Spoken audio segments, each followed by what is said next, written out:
Ladies and gentlemen, welcome to the Right Time, a Wave original presented by Perplexity. My name is Bomani Jones. Thanks for listening wherever you get your podcast. Thanks for watching us on YouTube. Subscribe, like, rate us, review us, give us 5 stars. You only give us 4 stars, I'm inclined to believe you are a hater. We got some fascinating NFL news coming up a little bit later. You may not have seen it, so stick around. But in the meantime, March Madness is here. And I'm going to show you the living definition of March Madness. Sean, if you could put it on the screen right fast. For those of you who are listening to this as an audio podcast, that is March Madness. And what is March Madness? Some of you on the YouTube may be looking from a distance and you're asking yourselves, what is that picture? I don't understand what it is. It is Bill Belichick laying on his back in what they call in yoga the waterfall pose. So he on his back and he got his legs up at a 90-degree angle. And what is sitting atop his assuredly disgusting feet? His little PYT. And she got her arms out like almost like Superman, except her arms are going backward. And you look at the picture and you can just hear one or both of them saying, Wee!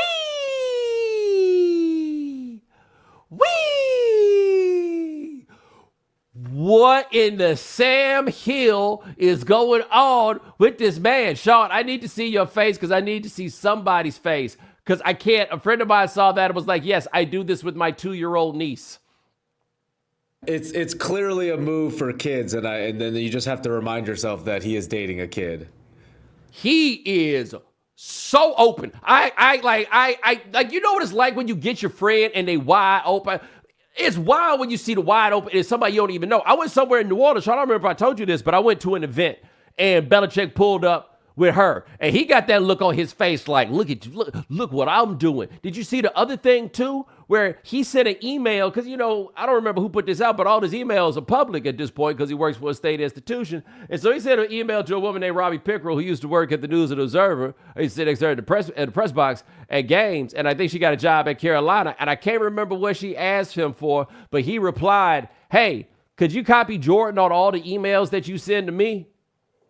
Well, everything I've heard, people like who know about this is like she's gone full. I'm running his social media. I'm pretty much his manager, agent now, and it's like, yeah, like are you dating her for this reason, or you started dating her and this happened? You know.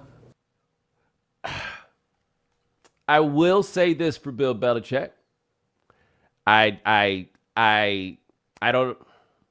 All I'm saying is, he is in a relatable position, except for the fact that he's going for it. You know what I mean? Right? I don't know where along the way that he concluded that this was the better move for him, that this was the easiest thing for him to do. All I'm saying is, and if you could put that picture back up on the screen one more time for me, and we'll talk about more important things after this, but this is the part of this picture that I don't think we're talking about enough. It is one thing that he did this. It's one thing that he laid on his back for this picture. It's another thing that he balanced her on it. It's another thing that she was down for it. I'm assuming that it was her idea, all of these things, okay? My question is this. While the camera was being set up to do this, what is going through his mind, right? Because at first, Sean, my question was, who was taking the picture? But I'm looking at it from that angle, and it feels like it was set up on like some variety of tripod, and that there was a timer element to this. Yeah, she's definitely a TikToker girl. She's like that age, so I'm pretty sure she either placed her phone on a bag or has a tripod for all those like videos they're doing. Like the second we see Bill Belichick doing like a TikTok dance trend, you know it's over. Yes, but like, I'm assuming it was her idea to take the picture, right? I'm assuming it was her idea to post the picture. Yep. Which, like, what do her friends think about this? Do you think they be hanging with them? Like, do she even see her friends anymore? Because look, it's hard enough for them two to figure out what they're gonna do together. Then you want to introduce more of them into the equation. There's no way like the friend groups can align, right? Like I'm almost thinking like they've both siloed each other off from each other's lives before they started dating. Well, let me ask this question. You think she might got a friend for Well, he's married, but just as a hypothetical. Matt Patricia, perhaps? Yeah, yeah, she could sell it really well, I think. Yeah, let me see. Joe Judge. Joe Judge got a woman? Let's find out. Like this is where this is going. This has to be it. Ah, damn. Joe and his wife got 4 kids. In fact, this is what's really gonna mess it up with Belichick. Can't none of the homies come hang out with him now. Nope. Me and Bill are gonna go get some wings. If you're married with kids, you're not bringing the kids to hang out with Belichick's girlfriend and her friends. I just can't. This is just so wild, right? Like, I don't even intend to be gossipy about it. I am just amazed that this dude who holds on to everything like a K secret in such a way, like, she has rocked his world. Like, insane. The young girls apparently are like dope. Right? They apparently, they seem not just like specifically like dope. They seem like what they said that psilocybin is opening new neural pathways. This man approaching life in ways that he had never considered. He is tripping balls off of Jordan. That is wow. That's where he is. Anyway, there's the other March Madness basketball tournaments, 2 March Madnesses. The men's tournament, I have to be perfectly honest with you guys. I'm going to turn on the men's tournament, and it's going to be like watching the Olympics. But not like watching basketball at the Olympics, but like watching the sports you don't know nothing about during the Olympics, and then you just find out who's good. Like, thank goodness they put numbers by the seeds. Otherwise, I have no idea. I know nothing. The only thing I do know is that somehow Rutgers has 2 of the top 3 picks in the draft, Sean, Dylan Harper and Ace Bailey, and they are nowhere to be found in this tournament. Yeah, pretty crazy that Rutgers is like doing St. John's is doing what people thought Rutgers would be doing this year in that conference.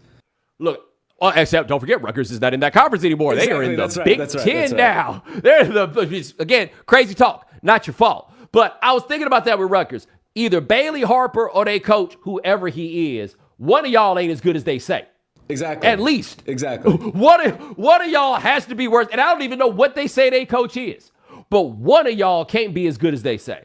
If 2 of them are supposed to be potential top 5 picks and they're not sniffing the tournament, to your point, it is insane. And maybe it is the coach's fault.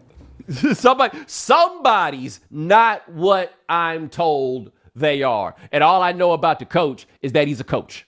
And it is possible that he is not that.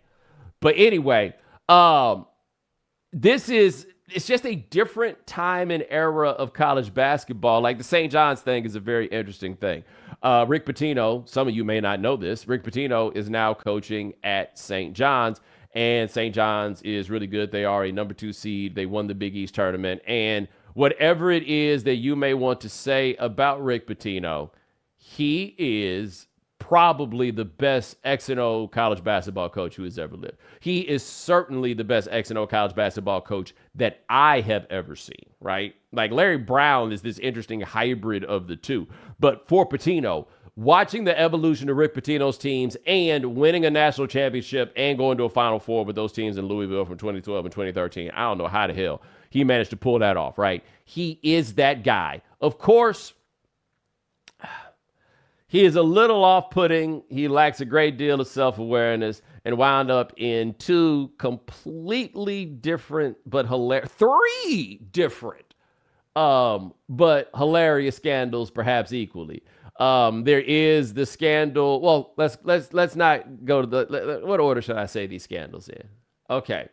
There is the scandal of them at Louisville using strippers to recruit players, which is not that uncommon, honestly. I think it's just a little different that they was bringing them to the dorm, and it was the dorm that was named after Rick Pitino's brother-in-law that they named the dorm after, who died in 9/11. You know, it was a little shaky. I don't even know Rick Pitino knew about that, to be perfectly honest. Tough all around. Yeah, but it's a lot. It's a bad break, right? All bad breaks there. Then, of course, there is the scandal where you guys know where, you know, he took a little thing to the very nice Italian restaurant in Louisville, and in the span of about 10 seconds or so, he made some things happen with this woman while his mans was in the next booth, just making sure that everything was going okay. And then that woman tried to extort somebody. He sent his homeboy to meet her, and his homeboy wound up marrying her. Yeah, it was a lot. It was a lot. It was uncomfortable, but he survived that. But then he got caught up. I think it was like a $25,000 payment to a player named Brian Bowen. And that was what ultimately got him fired, which is crazy to think about now, that $25,000 going toward a player could get anybody fired. In this day and age, if Louisville got fired for $25,000 offered to a player, it's because they ain't offered his ass enough. And that's beneath the standards of the institution. Game done changed. So anyway, Pitino is now there at St. John's.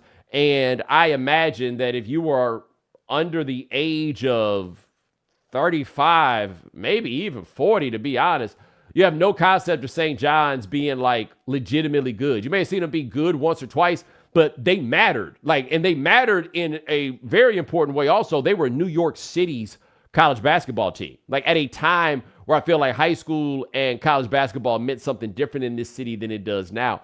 They were that squad. They meant that. And now Pitino was back, and they're really good.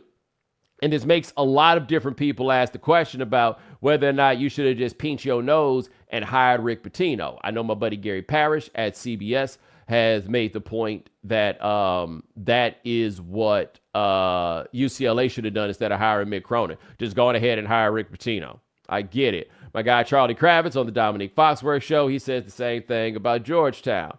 Okay, I get it. Except the problem is this, or this is the thing. This only works with Rick Pitino if you win a lot. Otherwise, you're miserable. And so I know my buddy Charlie used the word pious to describe Georgetown and not hiring Rick Pitino, but I don't think that's what it was. I mean, piety may have had something to do with it, but I think it really came down to the fact that they weren't desperate enough to hire Rick Pitino. Because that was what you needed to be. And look, he did the thing, right? He went back and earned his keep. He went and worked at Iona for a couple of years to try to get it going. He got to here. He did it. I just feel like Rick being the coach is really only going to be fun if you actually win the whole thing. And there are typically but so many programs that are truly capable of actually winning the whole thing. However, for this one tournament that we have, getting him back here, that'll work. We'll take it.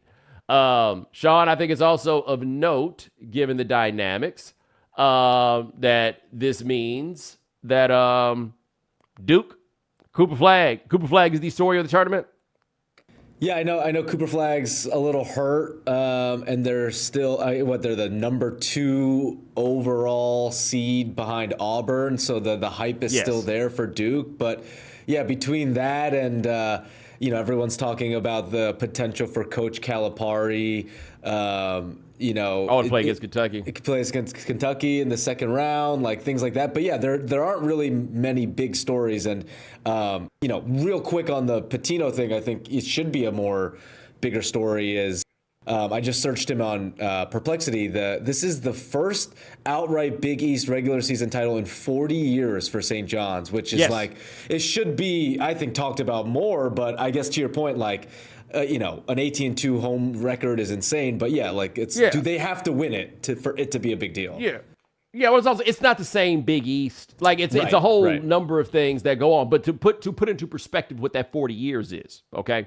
Do you know where they made the Final Four that year? 3 Big East teams made the Final Four. Villanova beat Georgetown in the championship game. Do you know where that Final Four game was played? No, I'm assuming Rupp Arena in Lexington, Kentucky. Right. They were still having Final Fours. Forget about that it wasn't in a dome. This was in a legitimate college arena. Crazy. I'm pretty sure of this. It was the first year of the Open Tournament, and it was the last year before the shot clock. Insane to think about. It's been that long. That long. That's where they are. But these things don't mean the same thing that they used to. Look, what's happened is this, and this isn't the fault of the sports necessarily, but we have become like Canada, but Canada is to hockey. We are one sport country. We football, and then everything else kind of shakes out. I realized that when I watched the Lakers and the Phoenix Suns play the other day, and I was like, wow, it's been a while since I've seen the Suns. Let me check them out. Man, let me tell you something. I was talking about Buddy Vinny about this, and he uses this term to describe teams like the Suns. They got 3 Supermax guys, and the rest of that roster is a who's who of who. I don't know who the hell the rest. They were just calling out last names. I'm like, yo, you got to tell me a little bit more. The amount of people I saw tweeting, because I didn't check out the game, but people were like, I don't think I can watch the Suns anymore. It was just a flat out like they're hard to watch. Man, and Budenholzer and Durant got into it right fast. Like it was a lot there. But to the Cooper Flag thing, I'm curious how many people have watched Cooper Flag play this year. It's going to be interesting. He's got this ankle injury. I figure he'll be fine. Like, that'll take care of itself. But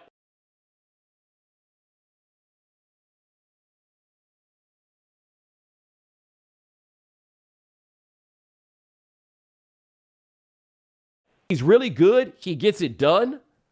But he's not that guy. You know, like I can't really think of a great comp. Like I said something before about this and it made people mad. I was like, he's not Kyle Anderson, right? Where Kyle Anderson plays at a completely different speed than everybody else is. This isn't that. But it's like, I don't know what people are going to see. I know I'm rooting against them. I know that. I don't give a damn who they play against. I'm rooting against them. I know this too. Even if I ain't paid that much attention to college basketball this year, I feel very confident about this. You draw your conclusions about what's going to happen in the NCAA tournament based upon the coaches, right? Yep. They are the constants, and there ain't as many of them as I used to think. It took me forever to remember who Florida's coach was, and then I only remembered because he was in some Title IX problems, but he came out of that unscathed. Anyway, I know this about Auburn. Bruce Pearl coaches Auburn, right? And what I know about a Bruce Pearl team is this. He is really good at coaching teams that you don't believe in. He is really good at coaching up underdogs. You throw some expectations on his team's shoulders and, ooh, that starts getting a little bit dicey. That is not a team that I would find myself putting a mortgage on. Just letting you guys know that. Sean, do you know anything else about college basketball? I think I may have exhausted everything I knew about the men's game. No, I don't. It was a perfect transition because you've hit all the big topics that I was like sending you. I was like, I think this is it for us. Yeah, I only knew about 3 players and only one of them is in the tournament. Right fast, though, I was thinking about this. I haven't done as much. I mean, I didn't do that much last year, to be honest, but all the same, I haven't done as much talking about women's college basketball this year, largely a function, I think, of the departure of Caitlin Clark. But I am not online in the ways that I used to, and being online is largely where I saw a lot of the discussion. And so I have to admit on my end, it felt kind of like the buzz around women's college basketball did not sustain in the way that I thought it would coming off of last season, right? That was how I felt, but that's anecdotal. I didn't really have any evidence to people and trying to get a handle. Like I watched the other day, I watched that Big Ten final, the Big Ten final in Indianapolis between UCLA and USC. The sport is broken when I see stuff like that. You know, like it makes no sense. But I watched that when UCLA put the clamps on USC in the second round. But it was just like, I was wondering, like, did we keep this going? I've seen a lot of discussion around Unrivaled, and people seem to have been watching Unrivaled. So, like, that class of players seems to have kept it up. But I wasn't sure about college basketball. And so, in part because we getting this money, but this actually turned out to be very helpful, Sean. I posed the question to Perplexity, and I got to say, they gave a pretty thorough synopsis here of what it is. And I bring it up because it says, look, we got an overall, go down the bottom one. Oh, wow, you don't have the same, okay, you don't have the same thing. No, it's no problem. But it's like overall viewership increase. They have an overall viewership increase that's up 3% from last year. This was an interesting fact we saw. The ESPN, the numbers were down until February. Then they had a nice run of games that took things over the top. ESPN's games is a 13% increase of the 28 games they played this year over the 27 from last year. And this is without Caitlin Clark. So without the phenomenon, they got a slight uptick in the ratings. And the reason I bring that up is people are still watching, but the push isn't the same without Caitlin Clark. And I think the lesson you can learn here is if the people are still watching, You can't make somebody another Caitlin Clark, but you kind of can. Like, Caitlin Clark doesn't happen entirely organically. There's a push. Yeah, to that point, I don't feel like the Paige Beckers or Juju push was anything close to the same. No, and like I've watched a lot of Juju just specifically because I went to see her, and a lot of that UCLA matchup's very local, and there's a lot of hype to it. But to that point, I haven't seen the national ads like I have for Caitlin Clark and Angel Reese last year, where you have someone in Juju and Paige who are potentially just as big, like with their personal NIL numbers and their Instagram followers, but there's just not the same star power. Look, what Angel Reese did, though I don't always enjoy it, but what she did is pretty simple. She created what people truly need, which is a rivalry, right? Yes. Having the players is one thing. She made a rivalry where there wasn't one, right? Somebody gonna need to go do this. Somebody got to knock Juju out the sky. Juju got to hit somebody in the eye with an elbow. It ain't necessarily got to be a white girl, but it got to be somebody. Gonna be honest with you. If it was a white girl, it would help. Just for the numbers here. I'm being cynical about the situation. Not saying you should elbow the white girl. Maybe let the white girl elbow you. I don't know. But people are watching. I am a little surprised there's not more of a push.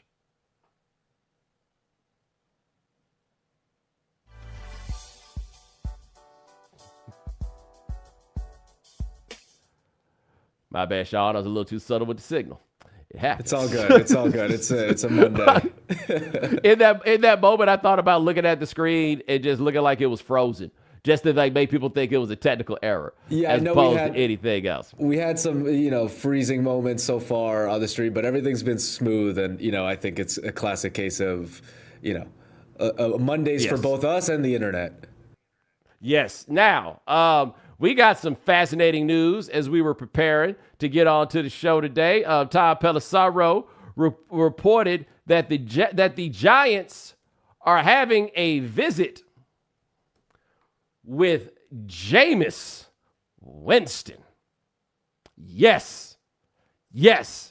Now, for those of you who don't know, I've talked about it on this show before. It's not an irrelevant point. The one time that the Giants started a black dude on purpose, they fired the coach the next day and then let Eli Manning keep his job for like 2 more years. Right? They let Tyrod Taylor start a couple games on accident after that. But this is a franchise that's not been about black quarterbacks. If they go get the black quarterback who can't see, and they just can't, like, Sean, maybe they are going to take Shador, right? Maybe they listened to me and they were like, okay, we need to go get a quarterback to ease the situation.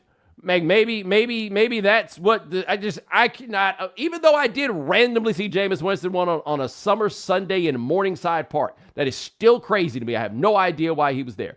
But I cannot imagine Jameis Winston playing for the New York Giants under any circumstance whatsoever. You mentioned it last week last Monday when we were doing our quarter black and black up discussion, and you mentioned the guys. Jameis is around, he's available, but then this morning when you brought up that he might be an option for the Giants, in my head immediately is like, there's not a better option than Jameis.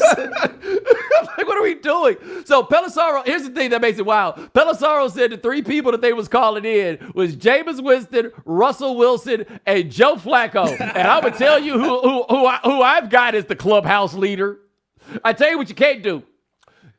You can get 2 guys off that list if you want to. And please understand, Jameis Winston and Russell Wilson on the same team is a buddy cop movie. But if you get 2, Joe Flacco cannot be one of them. Because the people, though, if they got Joe Flacco and they got Tommy DeVito and they go start Russell Wilson gonna be like, hey, guys, I thought we were all cool.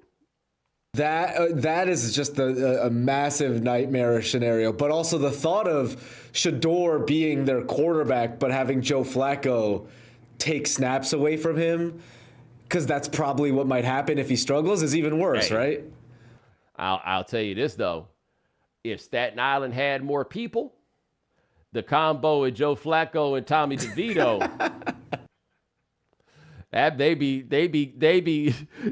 getting some paper. They be getting some paper. I did Have I Got News for You, the CNN show, my buddy Roy Wood and Amber Ruffin and Michael Ian Black. and somebody in the audience before the show asked the question to Roy, like said they were from the South and what place felt the most like the South to them. And Roy asked me, Roy from Alabama, I'm from Texas, and Roy asked me, and I was like, I mean, it depends on what you mean by the South, but have you been to Staten Island? That was half the audience laughed. The other half was made wildly uncomfortable by the truth. Staten Island is such a, like, if you know, you know, but it's like the more you spend time in New York or the East Coast, like the people who are the hardest on Staten Island are the people from Staten Island, which is hilarious. Yeah. Have you ever been to Staten Island? Yeah, it's like maybe more than 10 years ago. Okay, I have not been to Staten Island. I've been here now for almost 8 years. I have not been to. Nothing has come up. Like, it's not like there's been a situation where somebody's like, "Yo, we go to Staten Island, you try to ride," and I was like, "No." There is apparently like some dope-looking Asian garden, like a Chinese garden, in Staten Island. But I can't. I don't know what would have to happen to make me get on that boat to go to Staten Island. I was going to say, you mentioning that statement of a friend being like, "Hey, I got a thing in Staten Island." I've never heard that. Yeah. Never once. Let me look this up, because the thing about the boroughs is everything's got their own, right? Like, everybody got their own zoo. So there's a Staten Island Zoo. What you think they got in the Staten Island Zoo? People? Hey, right, they got a Staten Island botanical. There appears to be a Staten Island Botanical Gardens. I gotta say, I feel like Staten Island's getting they like Staten Island being a whole borough is kind of like Rhode Island being a whole state. It's 500 people and y'all get 2 senators?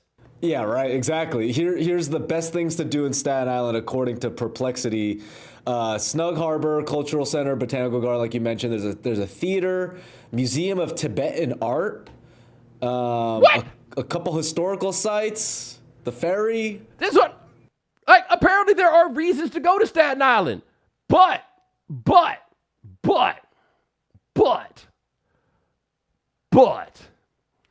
anyway. Moving on, back to NFL notes. Sorry, Jameis Winston took us down an incredible rabbit hole that I don't know how much it means to you people who don't know that much about New York City. But trust us, if all you know about Staten Island is the Wu-Tang Clan, you know literally nothing about Staten Island other than the Wu-Tang Clan.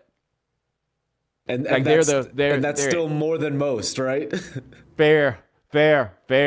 But did you see this, Sean, where the Bengals went ahead and re-upped on T. Higgins?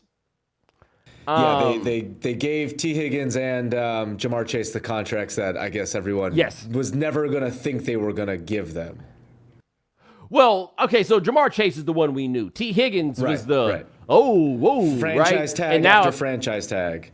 Yes, and now they're apparently trying to figure out maybe how they can bring Trey Hendrickson in, get him on board. And I think what I find to be interesting about that is, so people are making the point and they're like, hey, finally the Bengals are not being cheap. Like, Joe Burrow is getting them to go out here and spend this money. The Bengals are not being cheap anymore.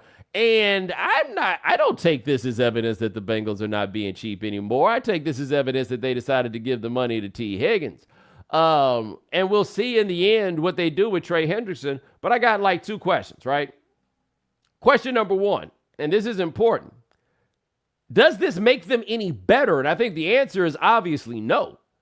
Like, it doesn't make them worse because they had T. Higgins. Now they get to keep T. Higgins. But having T. Higgins and keeping T. Higgins is not improving.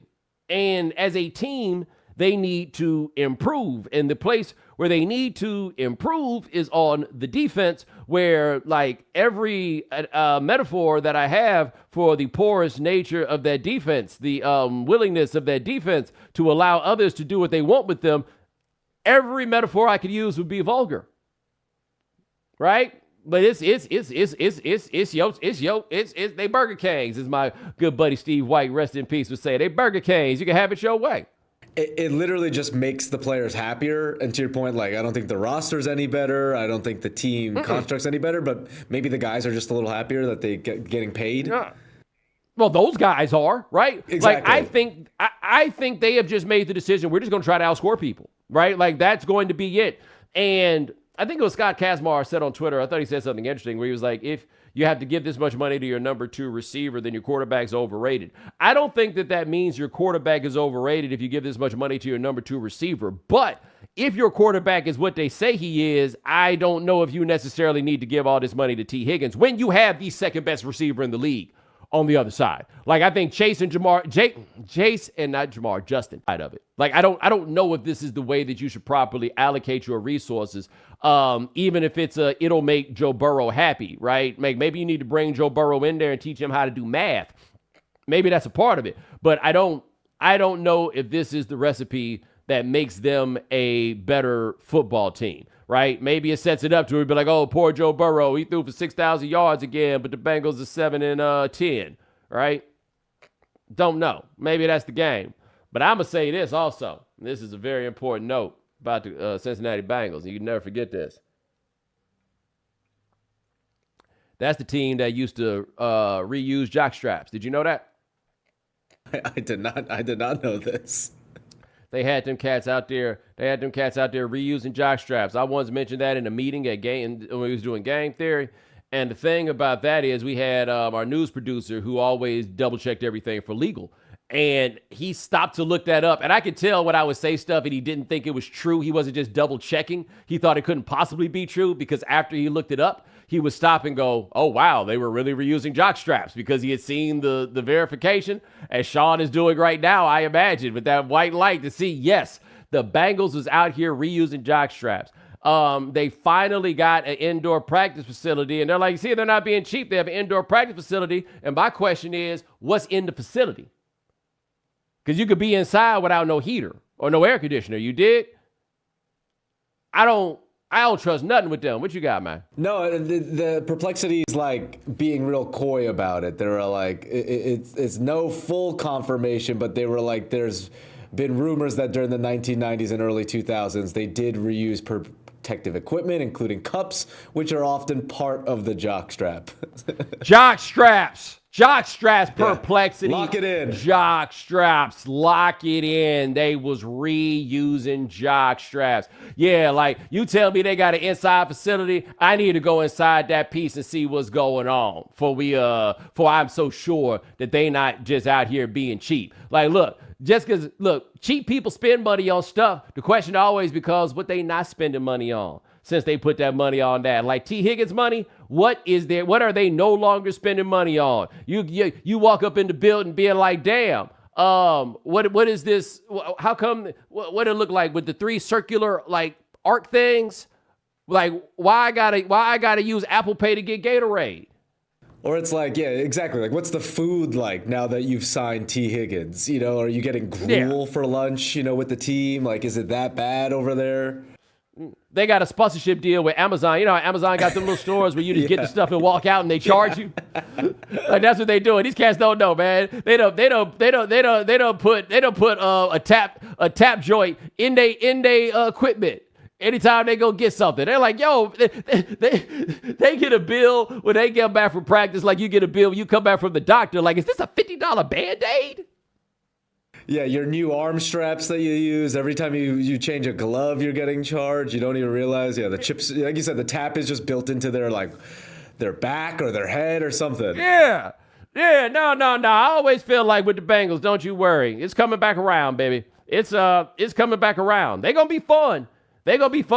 But is there anything more frustrating than rooting for a team that just has no defense? Is there anything more frustrating than that?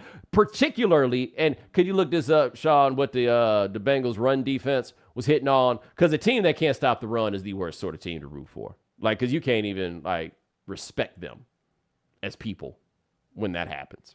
It's just not an option. But that's going to be all it look like. So here we go. We got their run defense faced significant challenges is the first thing they say. That's all I needed to hear. They faced 456 rushing attempts. They allowed 2,100 yards, essentially. 17 rushing touchdowns. Yeah, so not good. The run defense was last in the season. Yeah. Good luck, fellas.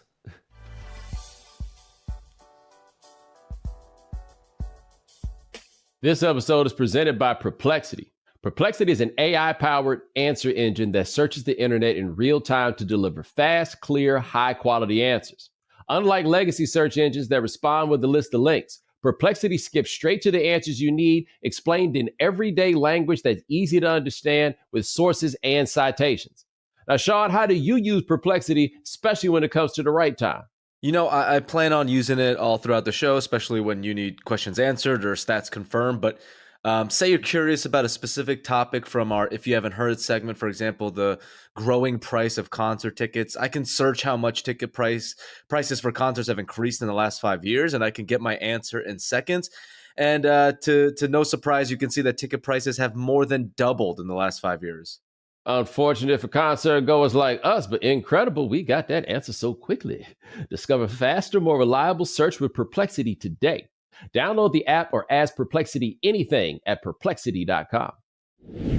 Shout out to Dash Pass and their members-only deal for the 24-25 NBA season. They swoosh, you save. When any player scores 50 or more points in a game, Dash Pass members save 50% off an order up to $10 off. Sign up for Dash Pass and save more all year round with $0 delivery fees and reduced service fees on eligible orders, plus exclusive perks like this one. Use the promo code NBA50 the day after the 50-point game during the 24-25 NBA regular season from noon to midnight. Valid for Dash Pass members only from noon to midnight the day after any player scores 50 points or more in a single game during the 24-25 regular season. That's right. As a reminder, the offer is live noon to midnight the day after the game, and that is exclusive to Dash Pass members. 50% off one order up to $10 off. Offer valid from 9 a.m. Pacific time through 11:59 p.m. Pacific time after a 50-point performance in any NBA game during the season on orders placed at participating merchant locations. Valid only in the United States. Use promo code NBA50 to redeem. Terms apply. Sean, you know I stopped drinking, but apparently there's a great product for people who want to have a better tomorrow after a night out. Yeah, I got to tell you about this game-changing product, Bo. I use it before a night out with drinks. It's called pre-alcohol. Let's face it, after a night with drinks, I don't bounce back the next day like I used to. I have to make a choice. I can either have a great night or a great next day. That is until I found pre-alcohol. ZBiotics pre-alcohol probiotic drink is the world's first genetically engineered probiotic. It was invented by scientists to tackle rough mornings after drinking. And here's how it works. When you drink, alcohol gets converted into a toxic byproduct in the gut. And this byproduct, not dehydration, that's to blame for your rough next day. Pre-alcohol produces an enzyme to break this byproduct down. Just remember to make pre-alcohol your first drink of the night. Drink responsibly, and you'll feel your best tomorrow. Now that seems too good to be true, man. I was on the fence about it also, but every time I have pre-alcohol before drinks, I notice the difference immediately the next day. Even after a night out, I can confidently plan on bouncing back the next day to tackle whatever the day has in store for me.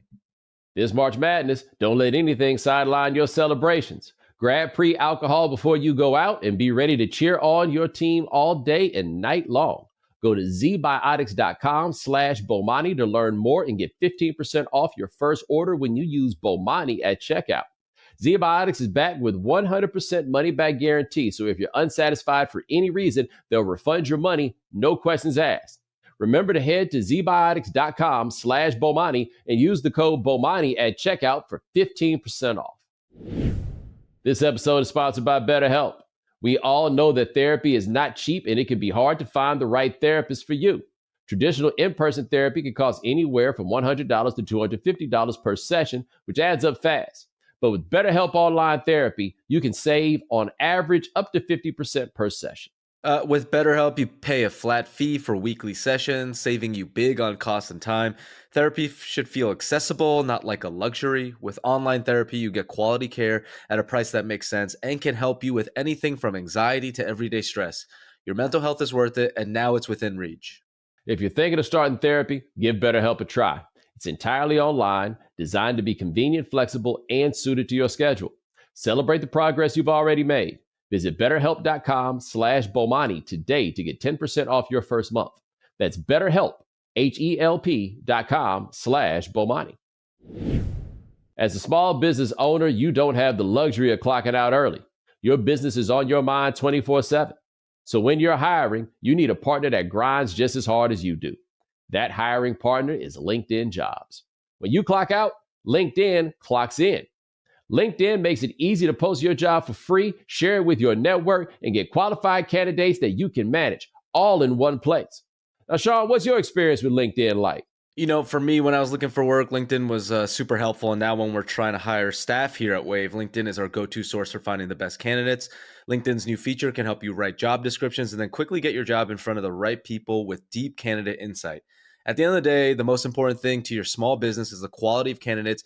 And with LinkedIn, you can feel confident that you're getting the best. Find out why more than 2.5 million small businesses use LinkedIn for hiring today. Find your next great hire on LinkedIn. Post your job for free at linkedin.com/Bomani. That's linkedin.com/Bomani to post your job for free. Terms and conditions apply. We know you can't be on top of all the news and information of the day. No need for the social media feeds. We got you. Now, if you haven't heard. All right, Bo, here's the first one of the day. Hi, I'm Tove Danovich, the author of Under the Henfluence, Inside the World of Backyard Chickens and the People Who Love Them. I recently wrote an article for The Atlantic titled The Real Cost of Backyard Eggs. If you've gone to the grocery store in the last few months, you know eggs have gotten a lot more expensive. The current avian flu outbreak has resulted in the deaths of 166 million laying hens since 2022, out of a national flock of about 330 million. Fewer hens laying fewer, more expensive eggs. It can seem tempting to get backyard chickens to keep the eggs rolling, but when the new Secretary of Agriculture stated that backyard chickens were an awesome solution to the high price of eggs, I knew we'd lost the plot. This can all be explained with the phrase economies of scale. Industrially raised hens spend their lives in windowless barns packed together with 50 to 350,000 other birds. Individual farms can have up to 6 million hens. If you've ever gone to Costco, then you already know it's cheaper to buy in bulk. Contrast this to backyard chickens, where a flock might have 3 to 10 hens. When I got my own chickens, the setup, including the price of chicks, a coop for them to live in, equipment to raise them, and food, was over $1,500 before I got my first eggs 7 months later. While we're used to getting eggs whenever we want in stores, hens lay eggs seasonally, stopping when the days get shorter. They also slow their laying after 3 years, but can live 8 to 10 years. I loved getting eggs in all different colors and knowing where my food came from, but tried not to think about how much it all cost me. I thought of the chickens more like my dogs, who never even helped me save on the grocery bill. There are a lot of problems with the way we raise animals on an industrial scale, but cost effectiveness isn't one of them. That said, backyard chickens are delightful pets and a source of eggs from hens raised well, but they do lay the most expensive eggs you'll ever buy.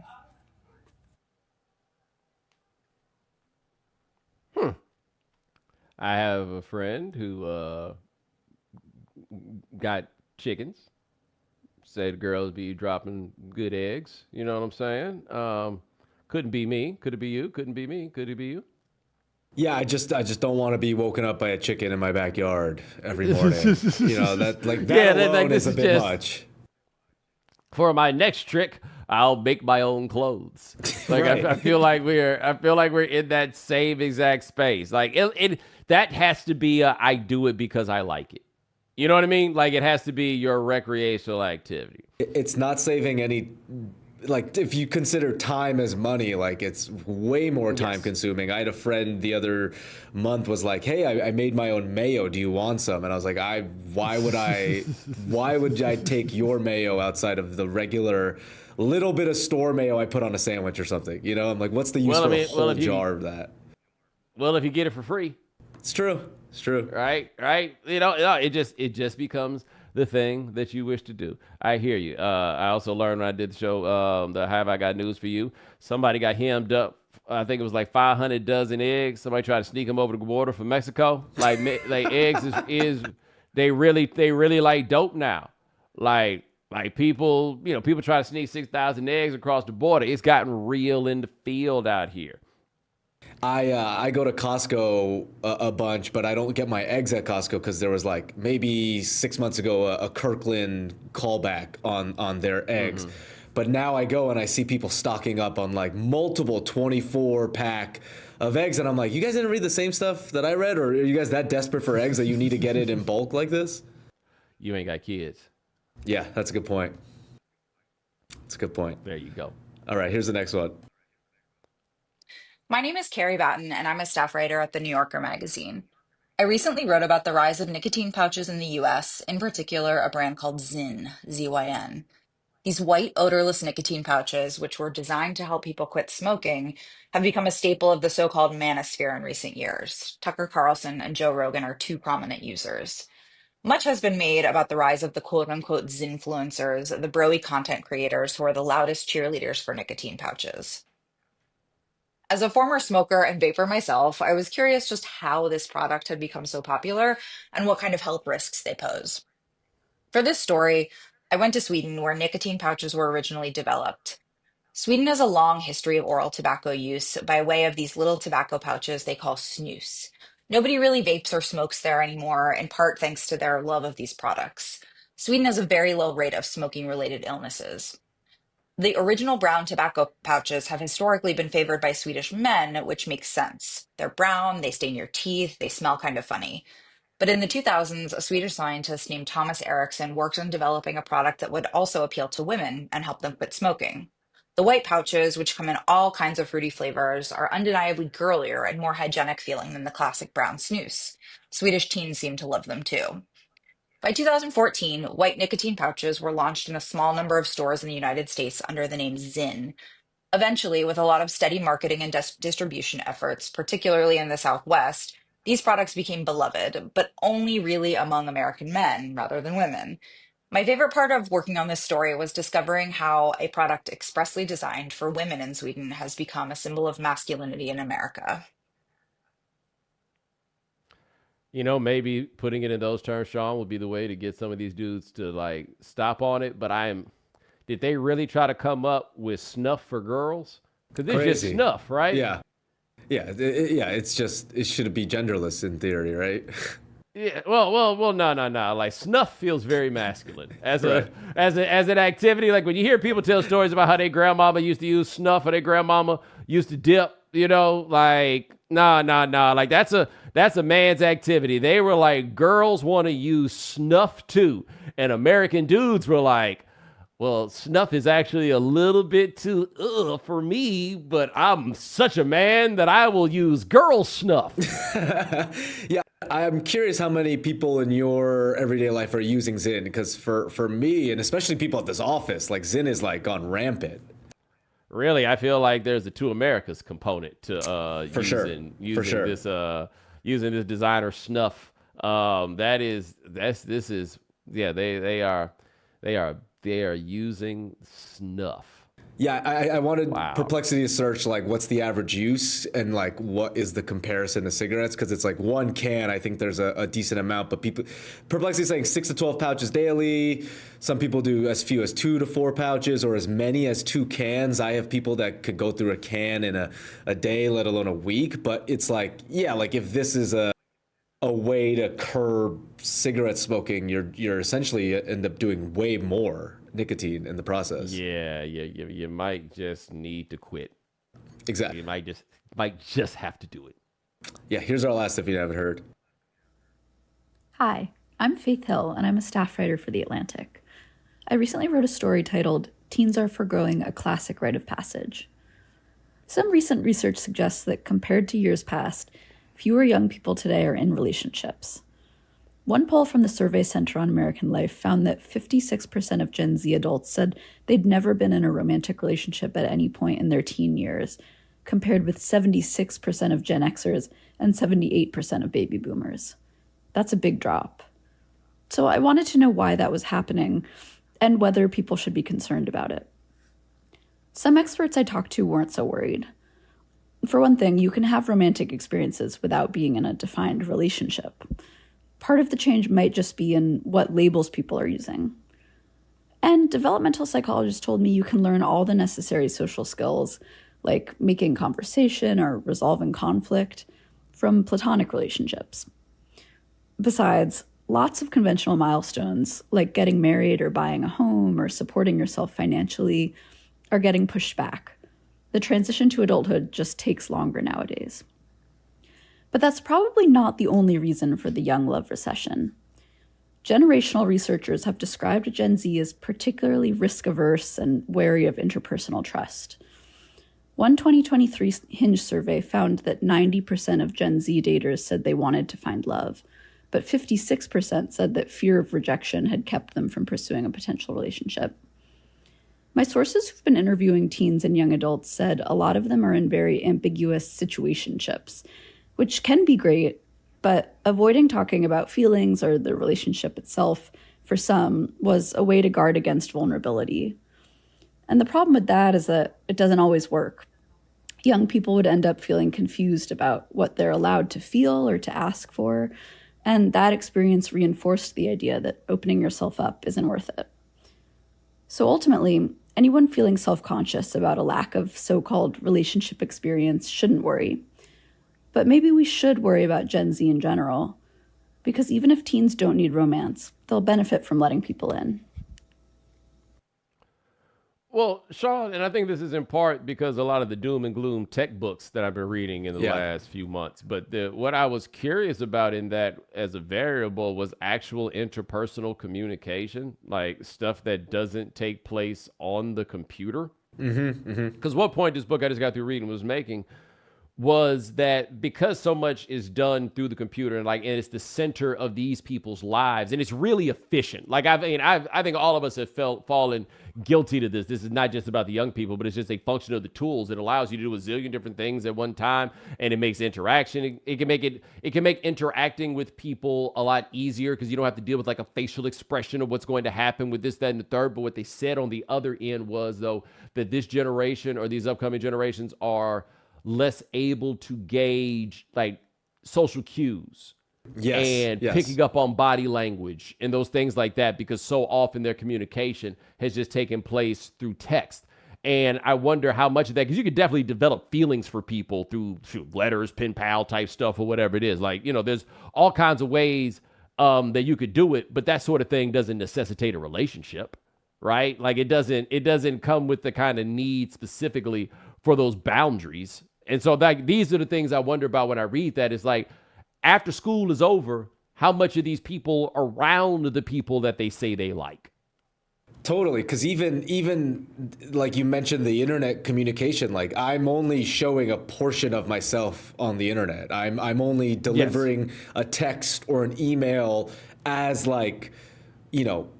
researched out or worded out as exactly as I wanted it to be said, but that interpersonal awareness of like mistakes or like common like cues or social awkwardness, like people don't understand that these days.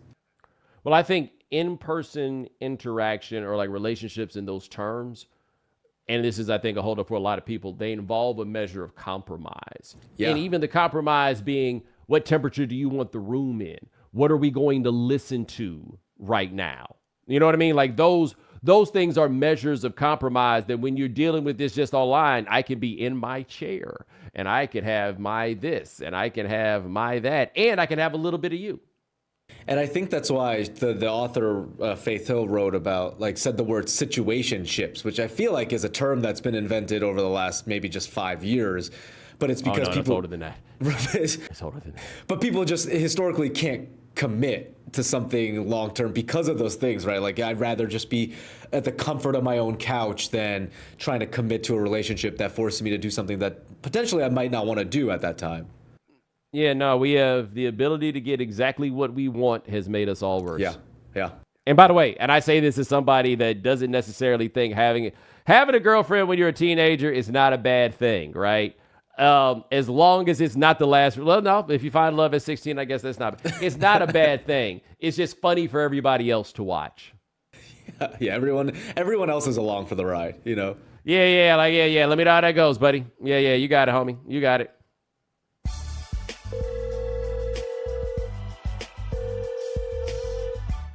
All right, coming off our episode with Mina and the discussion about her competitive parents when it comes to just board games in general, the prompt this week was anytime you've gotten into a situation where you're with your parents that have gotten a little too competitive. We got some really good submissions. Here's our first one. What up, Bo? Hello, Sean. This week's prompts, do we have competitive parents? So I met my wife when I was in the Air Force, and she was always like very, very apprehensive to introduce me to her father. Her father was a cop in California, and he's just a cop, all right? And she always explained that her brother and her father they don't talk anymore. They don't talk anymore. So the day to meet her father comes up, and he flies down to Lackland Air Force Base, and I'm introducing him, and she introduces me to his wife, her stepmother, my wife's stepmother. At the time, my wife was like 21. His stepmother was 23. Crazy, right? So I'm like, dang, this is weird. This is weird.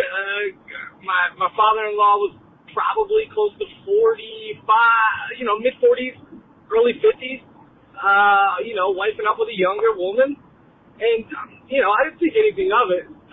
And so about 2 years later, I meet her brother, and we're walking around. Military's kind of weird. I don't always get to go meet the family, so it's not uncommon for a delayed meeting to occur.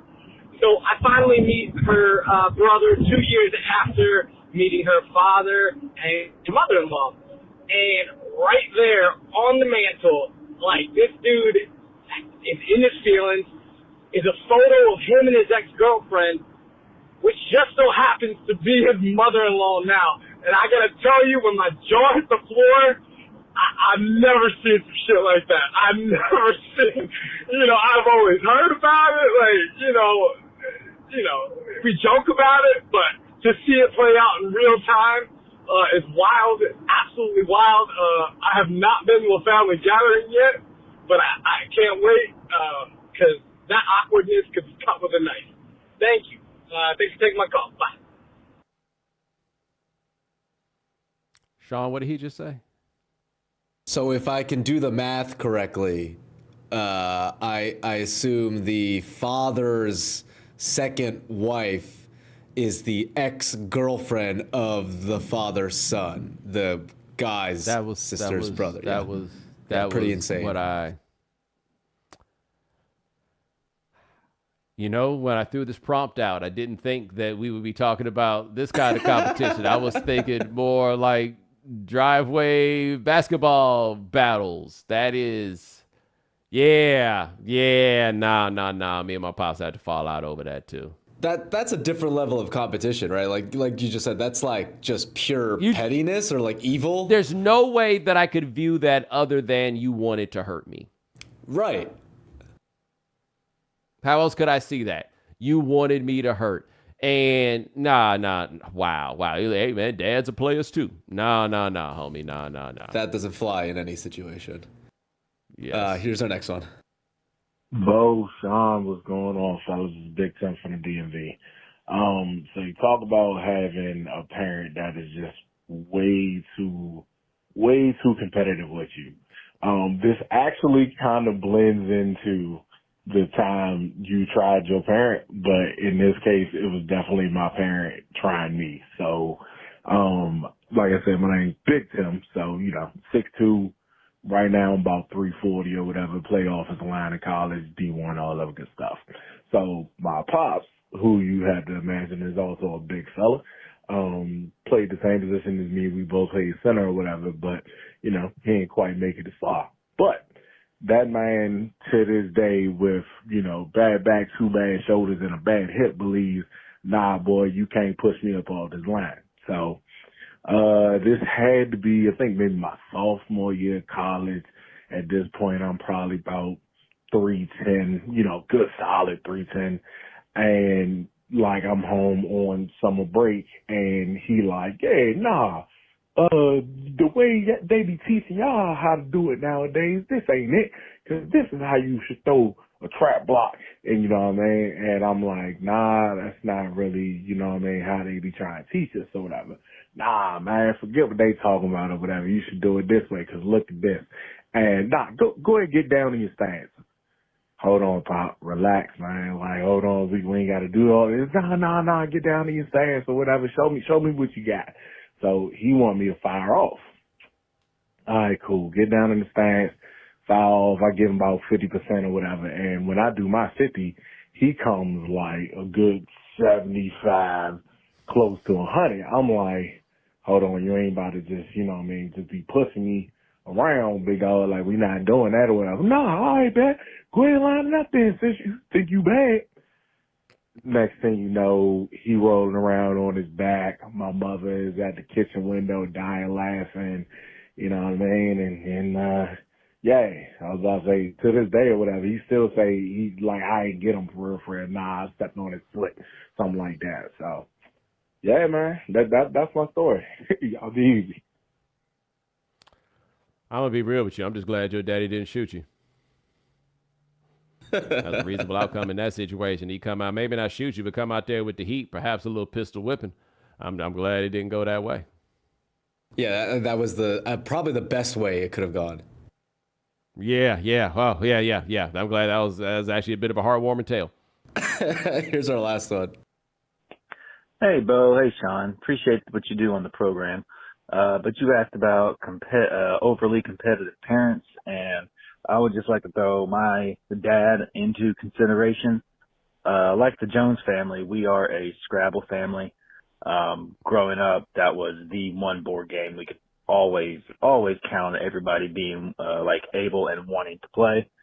But at any rate, one vacation we had taken our travel Scrabble set, real ones no, but we took that and of course the Scrabble dictionary on vacation.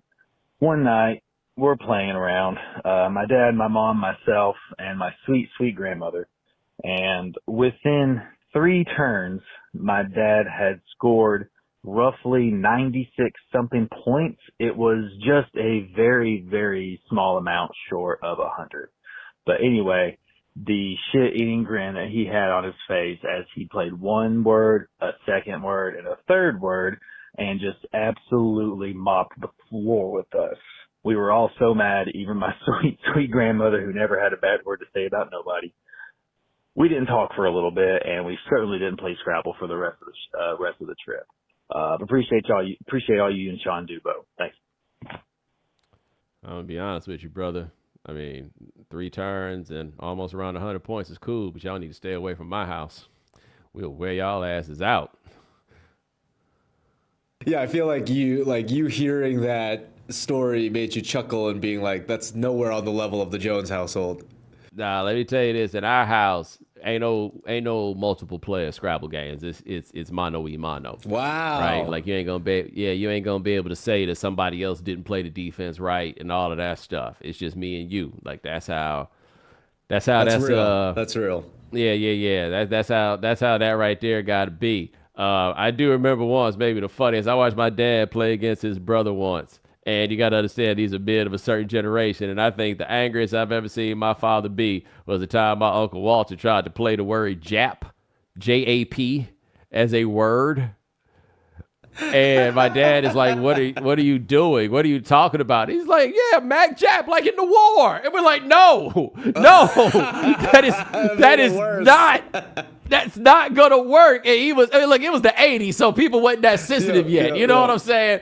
But he was adamant that Jap was a word, and my dad was about to lose his mind. But the thing was, sometime in the 90s, I believe it was, they actually made a big adjustment to the Scrabble dictionary about all kinds of slurs that were not allowed. Like a lot of the Italian slurs were in there. So Uncle Walter may have been correct, but my dad was not letting it go. And not because he was a good guy, but because he is a winner. That is why. Whew. But ladies and gentlemen, thanks so much for joining us here on The Right Time. We do this here 3 times a week. Sean Dewey handles everything behind the scenes. Thank you, sir. Also, thanks to our If You Haven't Heard contributors. Thanks to Tove Danovich. Check out the story on the real cost of backyard eggs. Thanks to Carrie Battan of The New Yorker. Check out her story on Zen and the new Nicotine Gold Rush. And thanks to Faith Hill, the author, on teens foregoing a classic rite of passage. Remember, follow The Right Time. Subscribe, like, rate us, review us, give us 5 stars. You only give us 4 stars, I'm inclined to believe you are a hater. We'll talk to you guys in a couple of days. Take it easy.